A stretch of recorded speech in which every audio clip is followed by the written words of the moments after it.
안녕하세요. 목요일 아침 묵상 시간에 오신 여러분을 진심으로 환영합니다. 오늘 우리가 읽을 하나님의 말씀은 요한계시록 14장 1절에서 11절까지의 말씀입니다. 요한계시록 14장 1절에서 11절까지의 말씀 제가 봉독하도록 하겠습니다. 또 내가 보니 보라 어린 양이 시온산에 섰고 그와 함께 14만 4천이 서 있는데 그들의 이마에는 어린 양의 이름과 그 아버지의 이름을 쓴 것이 있더라. 내가 하늘에서 나는 소리를 들으니 많은 물소리와도 같고 큰 우레소리와도 같은데 내가 들은 소리는 검은 고 타는 자들이 그 검은 고를 타는 것 같더라. 그들이 보좌 앞과 네 생물과 장로들 앞에서 새 노래를 부르니 땅에서 속량함을 받은 14만 4천 밖에는 능히 이 노래를 배울 자가 없더라. 이 사람들은 여자와 더불어 더럽히지 아니하고 순결한 자라. 어린 양이 어디로 인도하든지 따라가는 자며 사람 가운데서 속량함을 받아 처음 익은 열매로 하나님과 어린 양에게 속한 자들이니 그 입에 거짓말이 없고 흠이 없는 자들이더라. 또 보니 다른 천사가 공중에 날아가는데 땅에 거주하는 자들 곧 모든 민족과 종족과 방언과 백성에게 전할 영원한 복음을 가졌더라. 그가 큰 음성으로 이르되 하나님을 두려워하며 그에게 영광을 돌리라. 이는 그의 심판의 시간이 이르렀음이니 하늘과 땅과 바다와 물들의 근원을 만드신 이를 경배하라 하더라. 또 다른 천사 곧 둘째가 그 뒤를 따라 말하되 무너졌도다 무너졌도다 큰 성 바벨론이여 모든 나라에게 그의 음행으로 말미암아 진노의 포도주를 먹이던 자로다 하더라. 또 다른 천사 곧 셋째가 그 뒤를 따라 큰 음성으로 이르되 만일 누구든지 짐승과 그의 우상에게 경배하고 이마에나 손에 표를 받으면 그도 하나님의 진노의 포도주를 마시리니 그의 진노의 잔에 섞인 것이 없이 부은 포도주라. 거룩한 천사들 앞과 어린 양 앞에서 불과 유황으로 고난을 받으리니 그 고난의 연기가 세세토록 올라가리로다. 짐승과 그의 우상에게 경배하고 그의 이름표를 받는 자는 누구든지 밤낮 쉼을 얻지 못하리라 하더라. 아멘. 네, 요한계시록 14장은 우리가 어제까지 읽은 요한계시록 13장과는 사뭇 다른 그러한 환상을 사도 요한이 본 부분입니다. 이전까지는 사도 요한이 사단의 진영을 바라보았다면 이제는 그의 시선을 돌려 하나님의 진영을 향하고 있는 것이죠. 그래서 오늘 이 말씀을 우리가 볼 때 마찬가지로 그냥 읽지 마시고 지금도 영적인 전쟁을 치르고 있는 나의 삶과 어떠한 연관이 있는지를 상상하시면서 생각하시면서 그렇게 읽어보시기 바랍니다. 그렇다면 분명히 하나님께서 여러분을 향한 그런 메시지를 여러분들도 발견할 수 있으리라 믿습니다. 자, 그러면 하나님의 군대, 하나님의 진영은 어떠했는지 함께 보실까요? 먼저 지휘관에 대해서 이야기를 하는데요. 1절에 보니 이렇게 되어 있습니다. 어린 양이 시온산에 섰고, 그렇게 되어 있죠. 어린 양이 하나님의 진영의 군대 지휘관으로 등장을 합니다. 여러분이 어린 양이 누구죠? 예수님이죠. 그렇습니다. 그런데 단순히 외향만으로 따져보면 여러분 어린 양과 13장에 나왔던 사단이 부리는 두 짐승, 참 어린 양이 참 초라해져 보일 법도 한 그런 상황입니다. 그런데 이 어린 양이 도대체 누구인가요? 그 두 짐승을 부렸던 사단에게 치명타를 날린 장본인입니다. 그래서 사실은 이 어린 양이 등장하는 것만으로도 사단은 벌벌 떨 수밖에 없습니다. 그리고 이 어린 양과 함께 선 자들이 있는데요. 이 자들이 14만 4천이라고 등장이 되어 있죠. 여러분 이 14만 4천에 대해서 여러분들이 많은 관심을 가지고 있으리라 믿습니다. 그런데 이 14만 4천을 성경이 이렇게 설명하고 있습니다. 그들이 도대체 누구일까? 그들은 바로 4절과 5절에 설명되어 있는데요. 이 사람들은 여자와 더불어 더럽히지 아니하고 순결한 자라. 어린 양이 어디로 인도하든지 따라가는 자며 사람 가운데서 속량함을 받아 처음 익은 열매로 하나님과 어린 양에게 속한 자들이니 그 입에 거짓말이 없고 흠이 없는 자들이라. 이들을 설명하는 단어가 순결함, 그리고 어린 양, 예수님이 어디로 가든지 거기에 따라가는 자, 그리고 처음 익은 열매다 라고 표현하고 있는데요. 그래서 이 14만 4천은 어떤 문자 그대로 14만 4천 명을 이야기하는 것이 아니라 하나님을, 예수 그리스도를 나의 구주로 인격적으로 믿고 따르는 모든 구원받은 자를 통칭하는 그런 상징적인 숫자인 것이죠. 그래서 24만 4천도 그 어린 양과 함께 서 있습니다. 다시 1절로 돌아와서 어디에 서 있는지 나오는데요. 시온산에 서 있다라고 합니다. 시온산. 여러분, 시온산은 하나님의 거룩한 산입니다. 하나님이 계시고 하나님의 약속이 성취되는 그러한 곳이 상징적으로 기억되는 산이 바로 이 시온산입니다. 하나님의 약속이 무엇인가요? 바로 이 영적인 전쟁에서 승리를 주시겠다는 하나님의 약속입니다.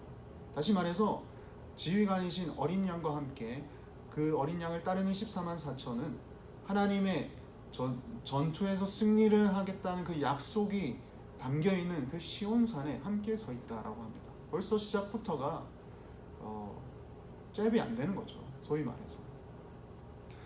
그런데 거기서 끝나지 않습니다. 2절과 3절을 보시면 하늘에서 나는 소리를 들으니 많은 물소리와도 같고 큰 우레소리와도 같은데 내가 들은 소리는 검은 고 타는 자들이 그 검은 고를 타는 것 같더라. 그들이 보좌 앞과 내 생물과 장로들 앞에서 새 노래를 부르니 땅에서 속량함을 받은 14만 4천 밖에는 능히 노래를 배울 자가 없더라. 무슨 말이죠? 그 진영 위의 하늘에서는 천상의 오케스트라가 펼쳐지고 있고요. 아름다운 선율의 음악, 그리고 이 구원받은 자들이 새 노래로 하나님을 찬양하고 있다. 여러분, 이 분위기가 상상이 되십니까? 근데 거기서 또 끝나지 않습니다. 그 진영 근처에서는 하늘에 새 천사들이 날아다니는데요. 그들이 날아다니면서 하나님의 메시지를 선포를 하고 있습니다. 그 메시지는 각각 이렇습니다.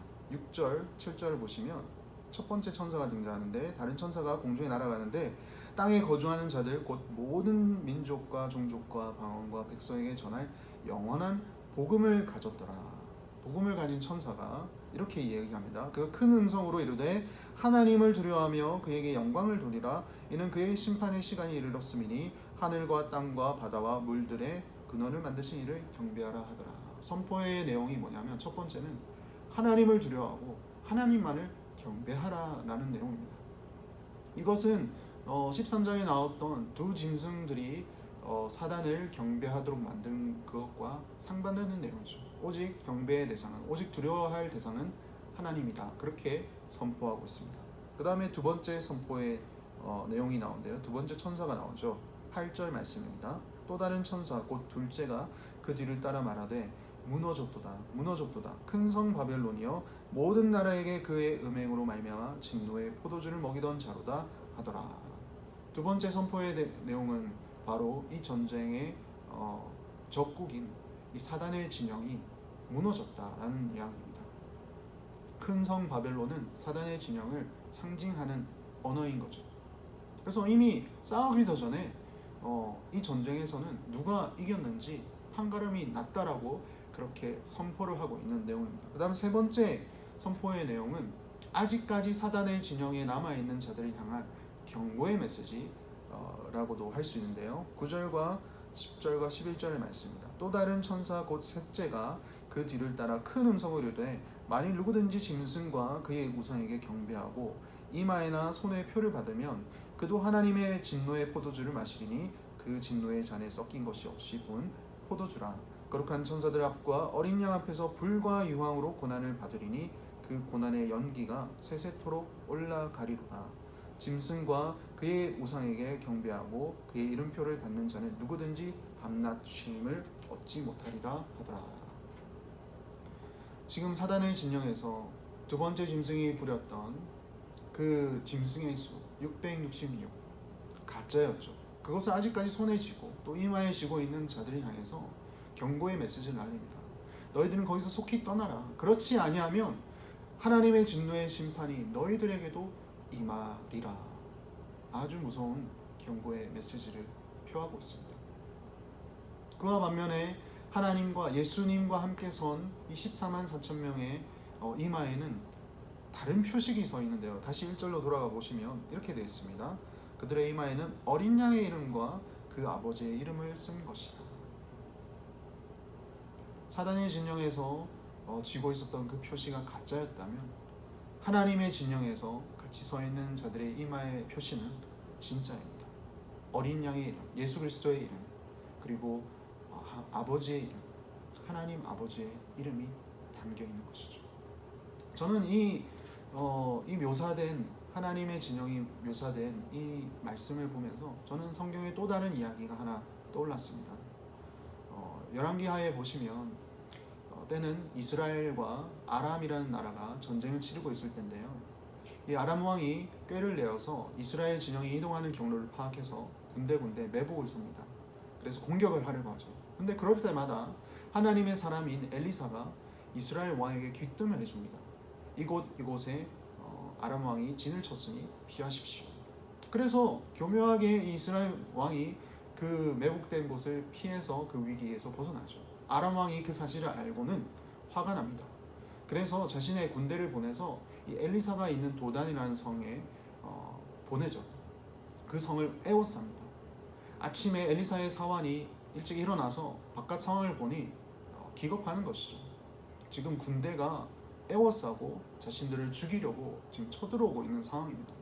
그래서 놀란 사환이 엘리사에게 들어가서 주여, 주인이여, 지금 큰일 났습니다. 우리가 에워쌌음을 당했습니다. 그렇게 이야기를 합니다. 그때 엘리사가 이런 이야기를 합니다. 두려워하지 말라. 우리와 함께한 자들은 저들보다 훨씬 많단다. 그러면서 엘리사가 하나님께 기도함으로써 자신이 사랑하는 이 사환의 눈을 뜨게 합니다. 영적인 눈이 띄어진 이 엘리사의 사환이 바깥 상황을 다시 한번 새롭게 보면서 놀라게 되죠. 왜냐하면 그 에워싸고 있는 그 군대에 넘어서서 그 주변을 에워싸고 있는 그 산 위에 하늘의 불병거와 불말들이 그들을 지켜 보호하고 있는 것을 이 사환이 보았던 것이죠. 사랑하는 성도 여러분, 이 엘리사의 사환이 보았던 그 하늘의 군대가 이 사도 요한이 보았던 하늘의 군대와 동일한 군대입니다. 물론 상징적인 언어로 기록되긴 하지만 그 동일한 군대가 하나님을 믿는, 예수 그리스도를 믿는 저와 여러분들 뒤에서도 든든하게 있다라는 것이 오늘 말씀을 통해서 하나님이 우리에게 일깨워 주십니다. 오늘 하루를 살아가실 때도 어떠한 일이 있든지 간에 여러분, 내 뒤에서 든든하게 버티고 계시는 하나님과 그리고 그 어린 양, 그리고 그것을 지휘하시는 그 군대 함께 있다라는 것을 기억하시면서 오늘 살아갈 때 참 승리의 기쁨과 감사를 올려드릴 수 있는 그런 하루가 되었으면 합니다. 같이 기도하겠습니다. 하나님 감사합니다. 오늘 말씀을 통하여서 참 하나님의 군대가 얼마나 더 위엄이 있고 더 참 큰 권세가 있는지를 우리가 보았습니다. 하나님, 우리를 주님의 사랑으로 구원해 주시고 당신의 백성으로 승리의 산인 이 시온산에 함께 설 수 있는 그런 위치에 우리를 불러주신 것 또한 감사합니다. 우리 주변에는, 우리 눈앞에는 지금 당장에 참 나를 에워싸고 나를 집어삼킬 것 같은 그런 사단의 군대가 있을지라도 그보다 더 권위 있고 더 힘이 있는 하늘의 군대가 나와 함께 있다라는 것을 오늘 기억하면서 오늘 살아갈 때 승리의 기쁨에 우리가 만끽하며 살아갈 수 있는 하루가 되게 하여 주시옵소서. 늘 하나님 말씀 붙들고 살아가는 모든 성도님들 다 되게 하여 주시옵소서. 감사하고 예수님 이름으로 기도드립니다. 아멘.